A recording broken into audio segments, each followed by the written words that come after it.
program ekibozibozi of course tuba tukulaga ebintu ebyenjawulo ebitambula mu entertainment era ebintu ebikulu ebitambula. So olunaku lwa leero tutambuddeko ne tugenda e Makindye ewakulekana tukulambuza ku kifo kino wammanga okulaba nga osobola okulaba engeri ki nawa art abutikidde TikTok wasibuka gegana amaka Taata Kimbowa ne tiimu yoba ne family ye we bakolera art ow'enjawulo.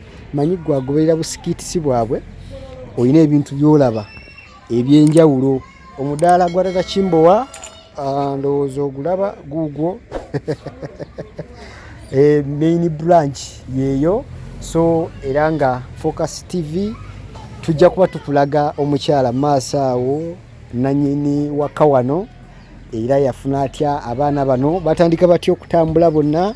Of course Focus TV tujja bakutukutuusaako buli update ba TikTok bonna tujja batubakulaga ab'enjawulo era nga Focus TV tetambudde feka. Ninako mukulu wa Focus Entertainment gwe nsisinkanye ng'alina byanonye mu maka gano simanyi biki naye katumuwayeemuko naye tulabe omukulu. Ogamba otya sebo? Amannya gwani? Amannya nze Dani Munene. Gakola ku social media zange platforms. Ndi muzanyifu nnyo okulaba ng'olaba tusaddeko maka ga Taata Kimbowa. Abatulaba eyo bulijjo neegomba otuukako mu bifo nga bino. Naawe ozannya? Nange ndi muzanyi TikToker, YouTuber, mu bintu ebyenjawulo bwebyo. Owulidde otya leero businkanye ku ba TikToker naddala ba Tuli bulala kuba ndaba bino ebifaananyi bitambula ku screen biraga nti obaddeko ne CBU yaawo biraga nti obaddeko ne Jose Chakala, Taata Kimbowa, Patricia Kimbowa, mu Sister Boni, bonna Mr. Fine. Owulira otya?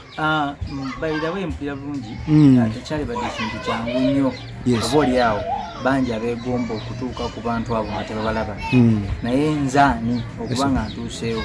So ntuuseewo bulungi nnyo. Taata Kimbowa nanyaniriza nenzanyako ne Patricia Skids awo mujaziraba maaso nembongako Jose Chakala bona ne tuba nga tukolaganye nabo bulungi. By the way bantu balungi tebalina mutawaana balina love lwakuba jasa abantu babatya balowooza nti oba nenga bwetyo bwe tutambudde. Tusuubire ki? Ogenda kusigala ng'ozanya nabo oba just obuzeeko lwalumu? Mbasuubiza tujja sigala nga tukwatagana nabo mu ngeri ez'enjawulo mu ngeri emu oba endala oba oli awo tujja tuzimba enkolagana wakati wa Tuli bulala family ne Focus TV, Focus Entertainment. Abantu bano mubafunye mutya? Abantu bano tubafunye nga tuyita mu chairman waffe owa Focus Entertainment, Focus TV oba director of Focus TV. Mukulu oyo abadde mulungi gye tuli era yasobodde okutuyamba okulaba nga tutuuka ku bantu bano. Singa tabadde ye oba oli awo tetwali balabi kubanga tekintwalidde ssente nze okuba miitinga naye ate ye oba enkolagana enungi gyagenza azimba n'abantu tekimuletedde okubanga mbasisinkana nange. Obubaka bwo buli kyo obusembayo eri naddala abagoberezi b'omuzannyo gwa muvubuka kola naddala ab'ewaffe kibuga kyankwanzi Mityana Kasanda n'ebitundu ebiriraanye. Obubaka bwange kambasabe n'obwewombeefu obujjudde basibe ne banyabo tusaba basubscribing ku Focus TV yange first. Bw'osubscribinga ofuna notifications ekulaga nti they have uploaded another video.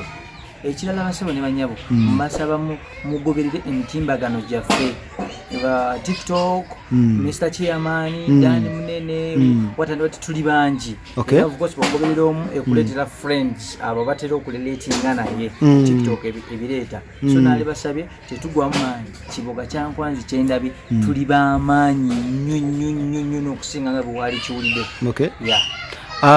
Obubaka obusembayo eri naddala abazannyi bano bw'ozanya nabo mu ate abo bo njagala beebaliza ddala kubanga they have made me banyambyeko okuzimba career yange oba ekintu kyange kubanga bebaninanye nenjagala obategeeza n'okubeebaza n'okubawa obubaka obusembayo nti ffe tuli b'amaanyi nnyo n'okusingawo era nkutegeeza gwe nnyabo olwase bandaba naddala mu Focus Entertainment bifamu nywerera wooli tova mu Focus Entertainment awo wooli wennyini ebyamagero bye bijja okusangawo tukyasobola ositula abasajja bano ne tubaleeta ekiboga nga bazze mu Focus mu entertainment kuzannyako nayo singa tuba ne tuseguka ne tuvaawo tetujja kubasobola kubaleeta so muzanyi munnange bifamu nyweza ekyo kyolina beera mugumu naye ebintu byakuteekamu era nga wokimanyi nti embeera etambula nakuteekamu teekamu akasente obudde akasente imagine bana abasajja kuva ku makya tuli ku shooting